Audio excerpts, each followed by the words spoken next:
great pleasure to announce the prize winner. I won't keep you in too much suspense. It's Luke Heslop on Sacred Ground of Political Performance and Religious Responsibility. So, Luke, if you could come up, we have the prize to hand over to you.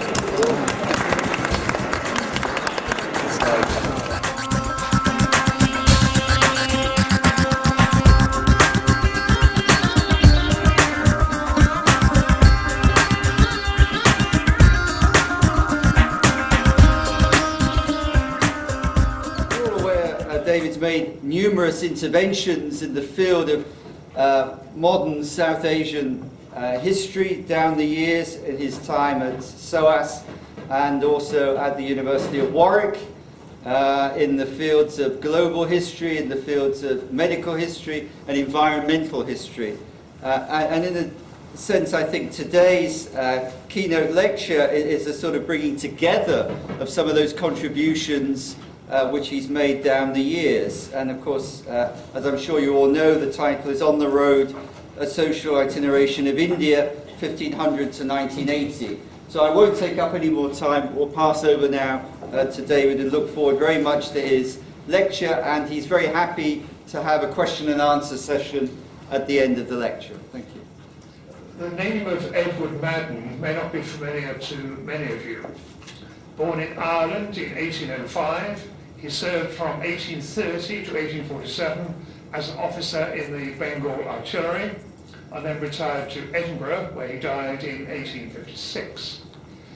My interest in Madden is principally that he was a naturalist, a not insignificant botanist, and above all a traveller in a traveller's age. Between 1830 and 1845, Madden embarked on several journeys across northern India, travelling, as far as I can tell, by himself, walking, or being driven in a hackery or bullock cart.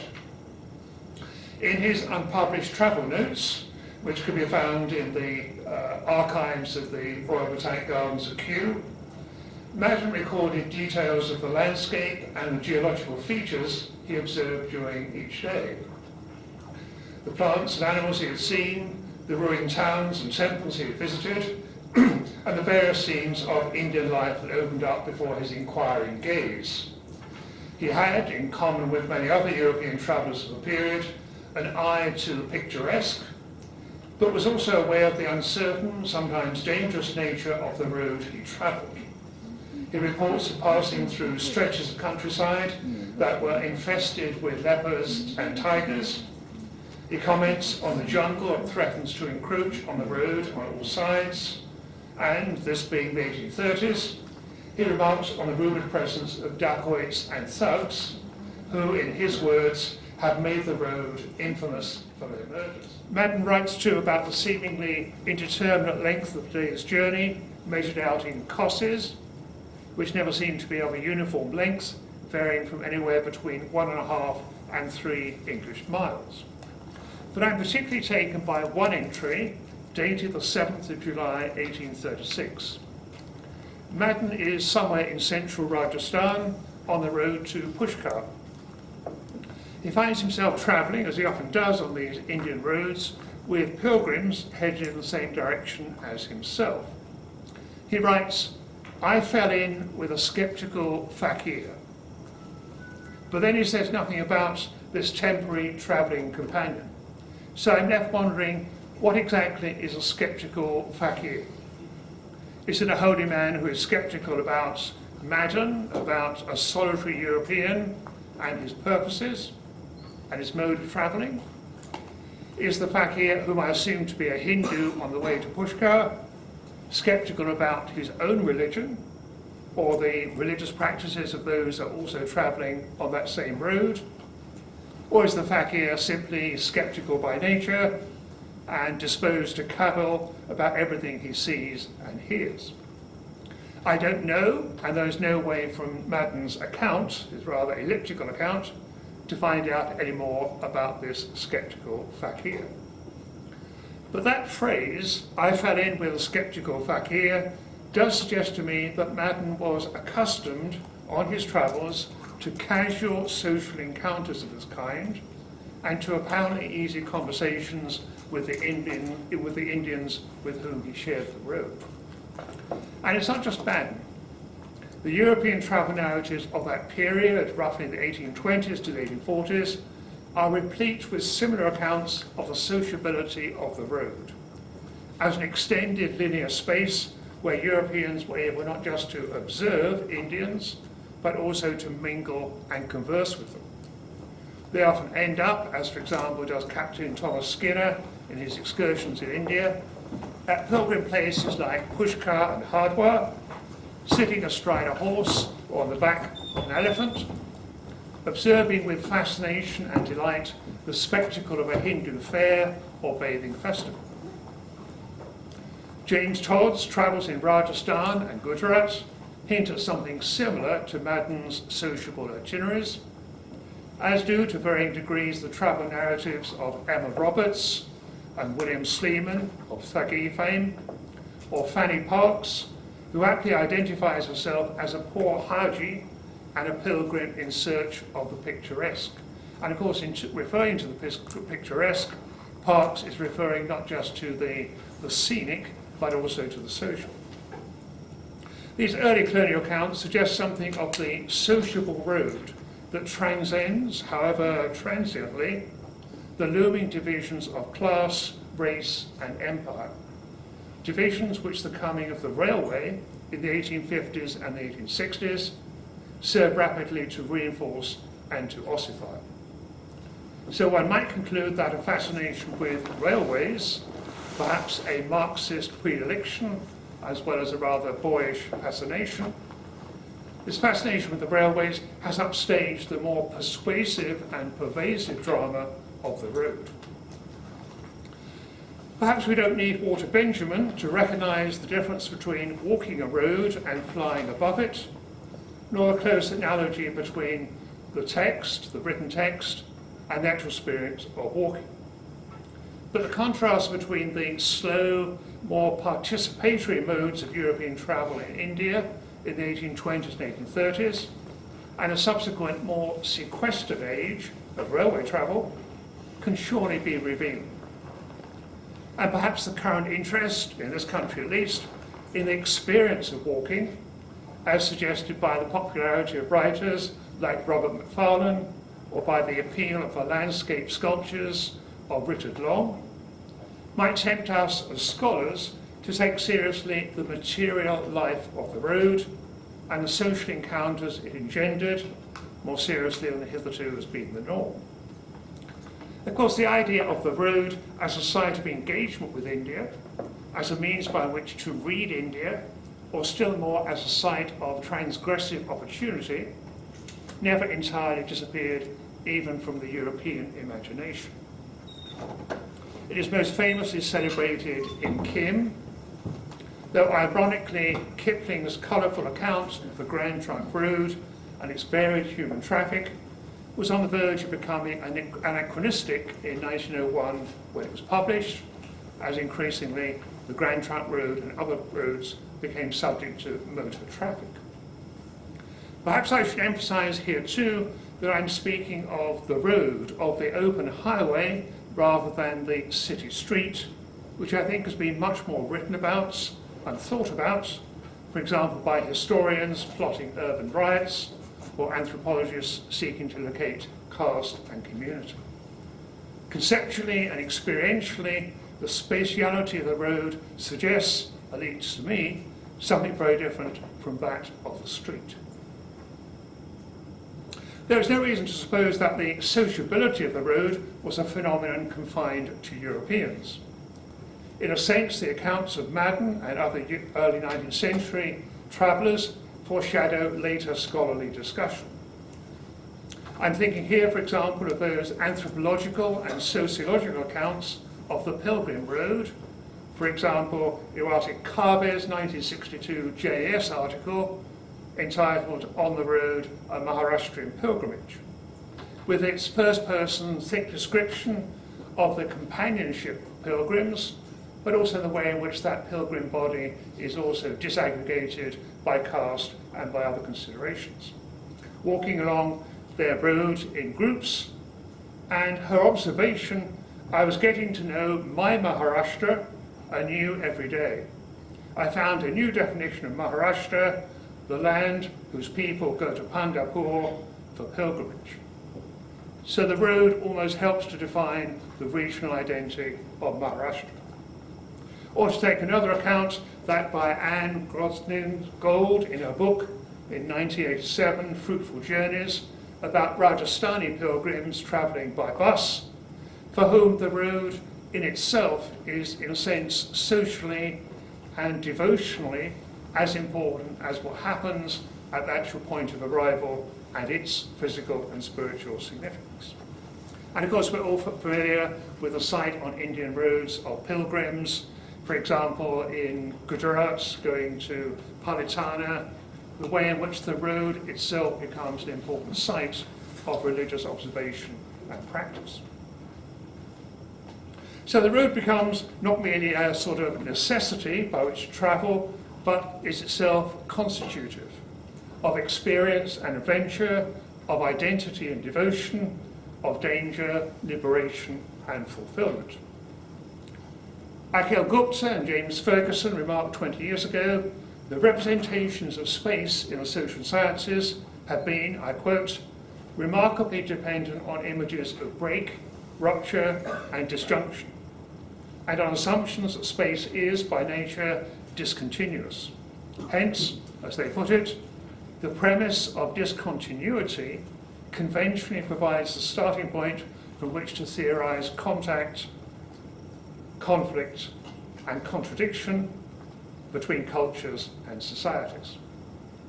So part of my argument here is that thinking about the road encourages us to think rather differently, theoretically and methodologically, about the construction and the erosion of Indian spatialities. Now, of course, India, perhaps I could say South Asia, has been defined in many different ways. It has, for instance, been defined by reference to its major rivers, the Ganges, the Indus, the Brahmaputra, etc., that have long been primary axes for trade, communication, migration, and political power. India has also been defined by its villages, but not, paradoxically, by the roads which connect them, and which challenge the once axiomatic self-sufficiency of village society. South Asia, I would argue, has really been conceptualized through its roads, and yet, to go back to the ancient past, one argument for the early rise and growth of Buddhism in India was precisely the spread of that religion through the opportunity of its roads, to the traders and pilgrims who followed the Buddha's own life of travel or pioneered the congruent pathways of commerce and devotion into the Deccan in one direction and Central Asia in the other. Just to skip forward a few centuries, where the Mughals impressed themselves upon India, they did so in no small part through their roads. Roads that facilitated their conquests in the first instance, roads that were opened up to establish or consolidate their military and political power. Mughal roads, as between Delhi and Agra, or between Delhi and Surat, which constituted important lines of communication and cultural traffic, the soft power sinews of an entire empire. Mughal roads constituted salient sites of taxation and authority, their length traversed by messengers, their distances marked out and memorialized by cost stones, and in a sense one begins to have a feeling of how important the roads were to the Mughals. It would be hard from a European perspective not to think in this Mughal context of Sir Thomas Roe in the early 16th century, dutifully following the Mughal court by road from Surat to Mandu to Ajmer to Ujjain and back to Surat again, or Francois Bernier 50 years later journeying to Kashmir on the royal roads. In the account of these and other European travellers, the Indian road often represents hardship rather than adventure. India was criticised then, as it is now, for a road infrastructure unworthy of a great power. But one might also think, less from a European perspective, of Akbar in 1570, demonstrating his humility and devotion by walking barefoot the 230 miles to Ajmer to give thanks to the birth of his son. Though there's a rather nice illustration in the Akbarnama which shows Akbar skipping along a kind of country path surrounded by adoring courtiers and admiring wild animals. No hint of hardship there. For the Mughals too, as for their colonial successors, the road was a site of spectacle, of stately theatre, and the performance of power. And there are many accounts of how Mughals entered cities in great deal of grandeur, in a kind of frenzy of colour and noise. Conversely, the Mughal fondness for formal gardens and the orderly paradisical spaces they contained seems to me to exist in implicit contradistinction to the filth, the long and dusty roads that led the weary traveller to those places. There was surely also an aesthetic of the road itself, furnished with wayside halts, with coststones, with shrines, beautified by the planting of trees that ornamented them, to quote Jean Deloche, into a kind of long ribbon of oases. But while indicative of the linear nature of imperial power, the Mughal road also retained its own liminality. No one ever quite owned the road. The road might be taken at different times by Mughal armies, or indeed by those opposing the Mughals, by dacoits and rebels, by banjaras and their pack bullocks, and by artisans, merchants, and of course the itinerant fakirs, who made almost a religion out of the road. But to return for a moment to the colonial. Colonial spatiality has often been spelt out in terms of colonial architecture and urbanism, along the lines, for example, of the work of Anthony King. My proposition here is that colonial spatiality in particular could equally well be delineated by roads. The British built roads partly on the physical traces of the old Mughal highways, but they also constructed them in cultural and, in a sense, political contrast to those of their Mughal predecessors.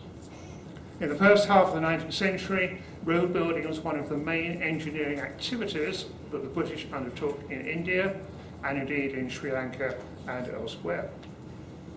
The Grand Trunk Road was the principal exemplar of this early colonial road building programme and received no small impetus under Bentinck and then Dalhousie from the military imperative to link Calcutta with the northwest and to counter the still powerful armies of the Sikhs and Afghans.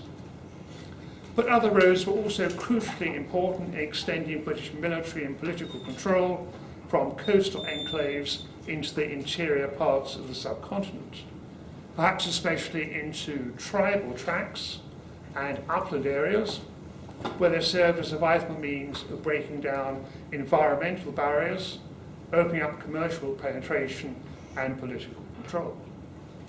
Bombay's phenomenal growth as a colonial metropolis was secured first by road construction, the construction of an all-weather road up the Bore Ghat in the 1840s, even before the railway came on the scene. Such was the perceived importance of these new, often military roads, that they were not only celebrated for themselves, but also for creating a kind of imagined affinity, not with the Mughals, whose inferior road-building skills were being condemned by this time, but with the Romans and their imperial roads. It was, for example, W. Hunter who referred to the Grand Trunk Road as a work of Roman solidity. Was this first colonial phase of road building actually conducive to a new sociability? The jungly roads that Madden and many other European travellers in the 1830s and so on took are suggestive of a kind of uneasy equipoise between the civilised and the wild, between the steady advance of colonial road building and a still untamed and uncolonised world about them. But there are other ways of presenting this sociability too. Long before the railways, roads opened up for remote places like Shimla and Uttarakhand and Darjeeling as places of European sociability. Even the possibility of a place like Darjeeling was predicated on the ability to build a road to it.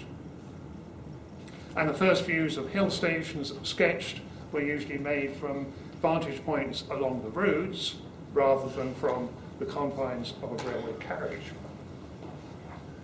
And someone had to build these new roads. The British might claim the credit for them, but the work of actually constructing them was almost entirely down to Indians.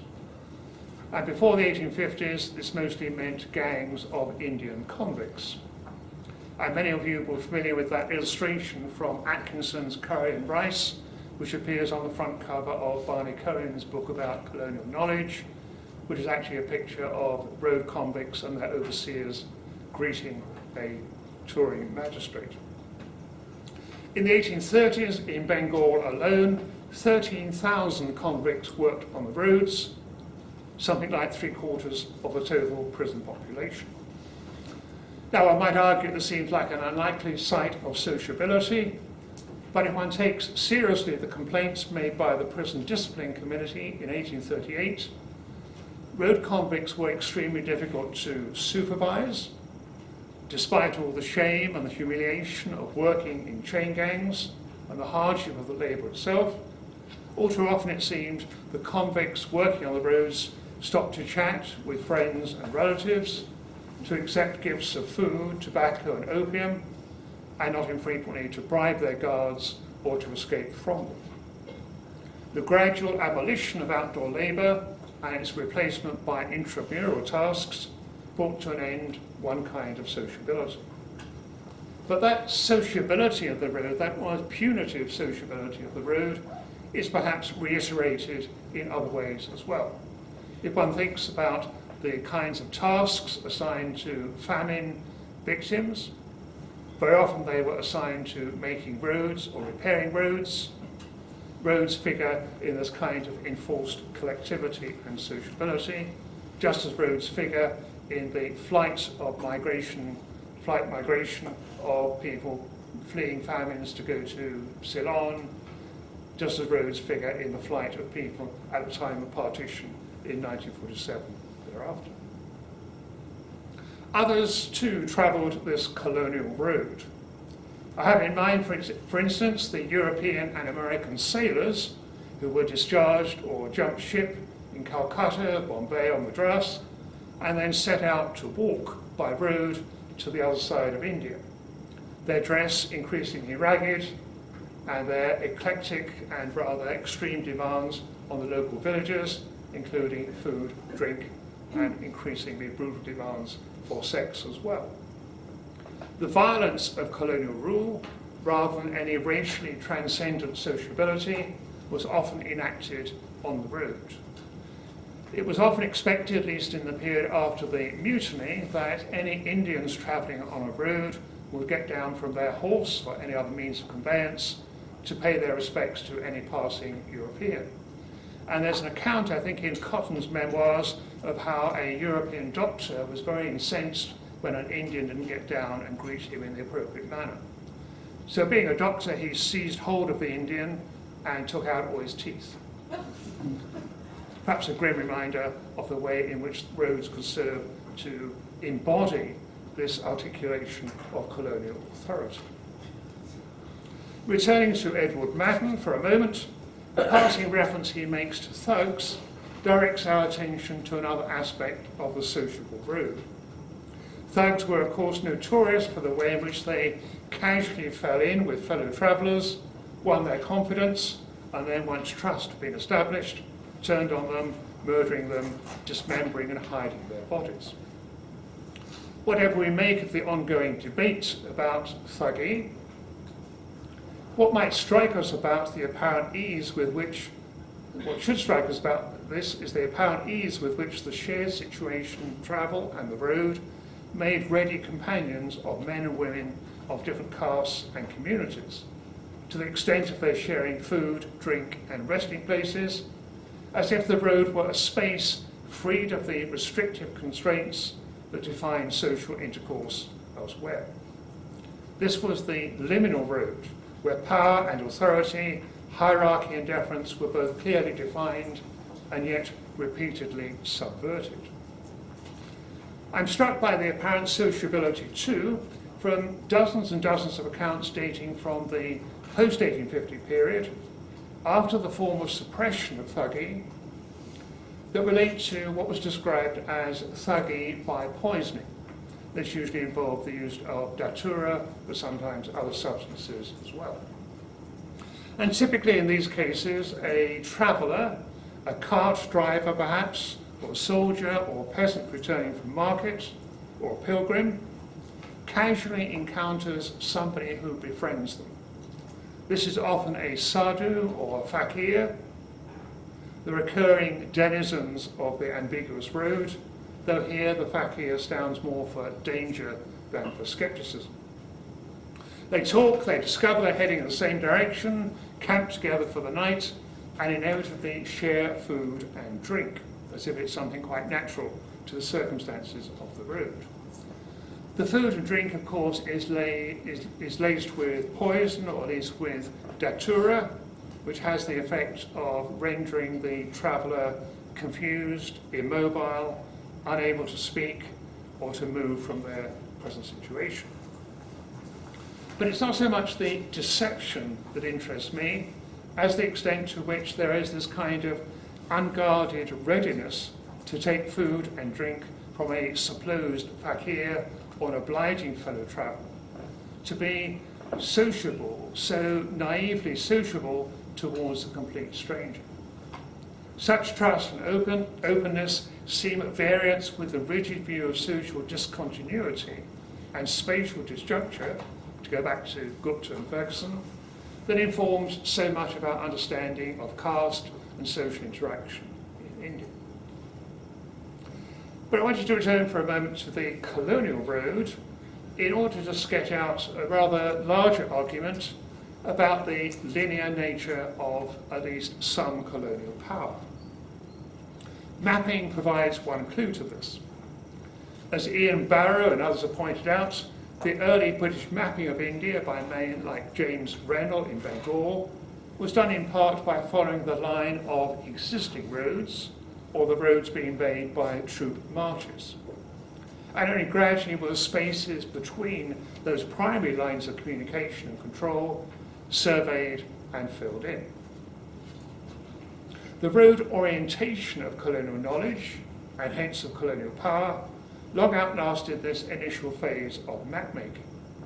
For example, as late as 1901, the Public Works Department in Bengal prepared what it called an itinerary or road guide for the province, which constituted a kind of road mapping in words.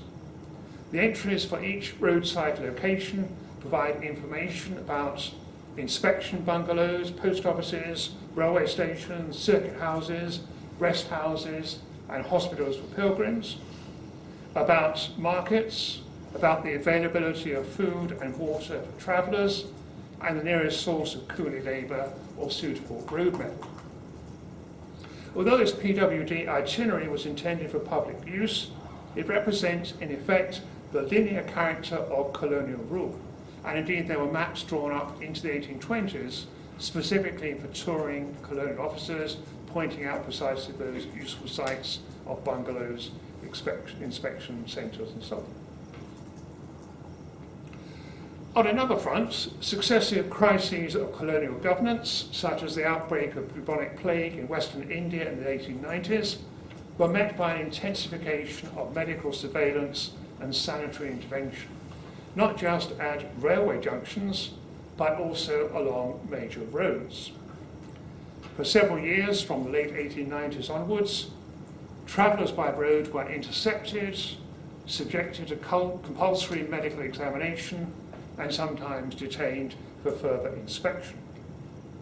By the early 20th century, the interception and immunisation of pilgrims against smallpox and cholera had become a routine part of the state's sanitary strategy.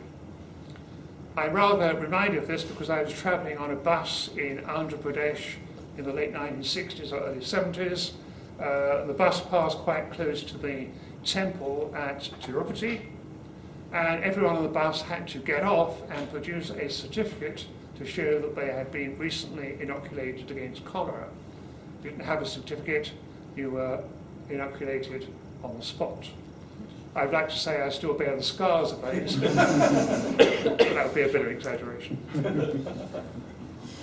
When from early in the 20th century motor vehicles began to make their appearance on India's roads, there was, as I've tried to argue elsewhere, a major expansion of police powers and responsibilities, evidence of the importance of the road in the constitution of modern governance. By the 1920s and 30s, special police patrols have been established in most provinces. Traffic accidents and their detection became a conspicuous and time-consuming part of police work, and the police were charged with inspecting vehicles to ensure they were duly licensed and roadworthy. Inevitably, this new responsibility on the police also had the adverse effect of helping to fuel corruption and the oppression of the everyday state. The rise and growing popularity of the motor car created its own dilemmas for the colonial power. On the one hand, newly fashioned all-weather motor roads made possible faster and more reliable travel by road and claimed back for the road something of the utility and glamour of the usurping railroad.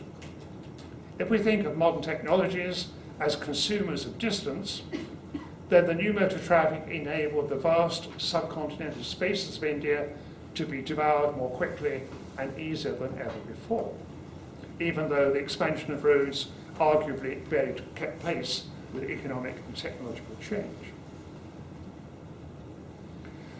But interestingly, it was only during the Second World War, at a time when there was great concern about the movement of foodstuffs as well as troops, concerned with the Quit India movement and Bengal. Only at that late moment was there a conference of chief engineers in December 1943 to propose a new system of national highways for India. But if we think back on it, the British Raj had long been dependent on the horse, with the ability to ride and hence to tour and to command, an essential requirement for the Indian civil service and the Indian police. But the security of this equine empire could be seen as under threat from the coming of the motor car. Viceroys and governors and senior officials had comprehensively switched from the horse carriage to cars by about 1910. But was it right, it was asked, that every touring official should have a car and travel by road and by motor vehicle? The issue was much debated on the eve of the First World War, mostly by senior administrators whose own touring days were long over.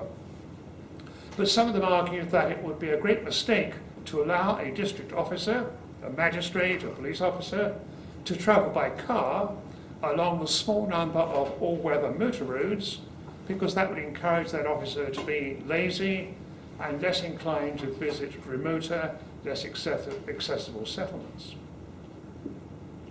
So in a sense, again, there's that whole question about whether the road, the car, the motorized vehicle provides a means of access and power, or whether the road, in a sense, is a limiting and restricting device. I think back here to the food riots that occurred in the Madras Presidency in 1918, in which one police officer was commemorated and celebrated for busily travelling around his entire district by road, by car, in order to anticipate the outbreak of possible food riots and preventing them from happening. So there was a sense, perhaps a growing sense, in which the car and the road were important adjuncts to late colonial power. The true extent of India's second road revolution in the 1920s and 30s has yet to be adequately explored, perhaps because India's road network and the volume of traffic it carried seemed paltry by comparison with the United States or Western Europe, or because of the historians' continuing preoccupation with the age of the train. But the motor car unleashed a new age of European touring, with countless guidebooks produced to direct the motorist to the delights of Kashmir or the hidden sights of central India. Many, particularly European newspapers, carried regular items about how best to travel from one place to another, the sights and scenes to be visited, and how to enlist the unpaid services of villagers to get your car out of the mud when it got stuck. But this was not just a European preoccupation with the new possibilities of the road. There were also, for example, Indian cycling clubs, Indian cyclists who went on tours from the major towns and cities, and in a sense their exploration of the countryside and of India was made possible by the opening up of these roads. One could also think, at a rather more exalted level perhaps, of the speed with which India's princes took to the use of the motor car, not just for purposes of travelling from place to place, but also making the whole business of hunting much easier than it had been in the past. You simply got in your car, took out your rifle, and shot at the passing game. So in a sense, I think there is a kind of trans-racial community of car drivers coming into being in the 1920s and 1930s. At the same time, by the 1930s, motor buses and trucks were transforming the Indian countryside, bringing new goods and services even to relatively small villages, creating new markets for their goods and novel opportunities for education, travel and conversation in tea shops. The rise of motor traffic also signalled the creation of a newly political road. Gandhi was perhaps exceptional in the extent of his road touring, especially during the Harijan campaign in the 1930s, but many other politicians of the period embarked on similar motorised manoeuvres, taking their cars into nearby villages to urge social and communal reform or to make political speeches and win votes. One can, I think, see 1937 as the moment when India's accelerated road building and its evolving democratic processes happened to converge. The provincial elections of that year might fairly be regarded as India's first motorised elections, in which buses, cars, even motorbikes and bicycles were mobilised to garner the Congress vote. Now, in my title, I've said I'm going up to 1980, and I suppose one could say that 1980 is a significant point, if only because by that stage road traffic in India had grown to such a major extent. By 1980, there were 37 million vehicles on the Indian road. But I suppose there are three things which seem to me to mark a kind of transition to another period around the period from the 70s through to the 90s. One is the creation of a kind of truckers' Raj, which in a sense had ruled India with ever-increasing might since the 1960s, the way in which the highways have been dominated by trucks and by the goods they move from one part of India to another, by the horrendous number of accidents they've caused, and also perhaps by the dissemination of diseases, particularly AIDS, along those truckers' halts and truckers' roads.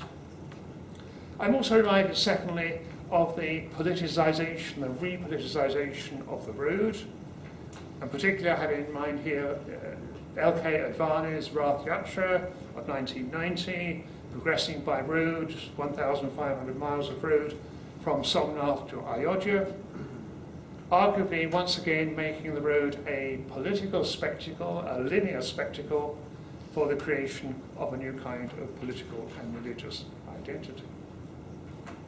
But also, thirdly, I suppose if one's coming to the end of that period, one would have to think of the ways in which roads, once again military roads, have transformed many of the borderlands of India, particularly the Himalayas, arguably creating a new kind of sociability through their physical and cultural presence.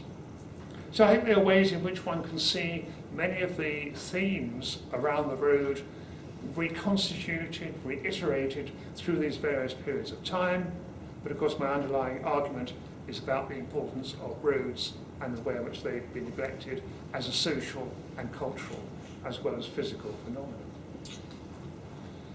As a historian, I suppose I'm most inevitably aware of the historical utility of the road, but I would also see the road as an appropriate site for an interdisciplinary approach to the study of South Asia, as well as the subjectivity of our own observant itineration and the way in which we bring to that study a certain notion of mobility, of observation, of change through time and space.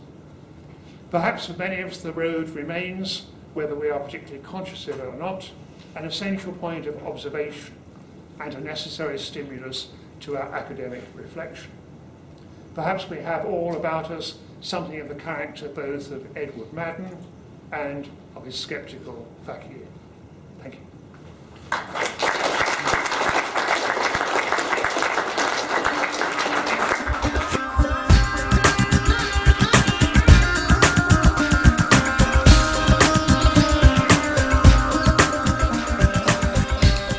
In an attempt to stay connected with our ever-expanding international membership, we are adding more and more content related to our events online. To find out more about membership to BASIS and the work of the association, please visit our website at www.basis.org.uk. We hope you enjoyed today's podcast and hope to see you at one of our events soon.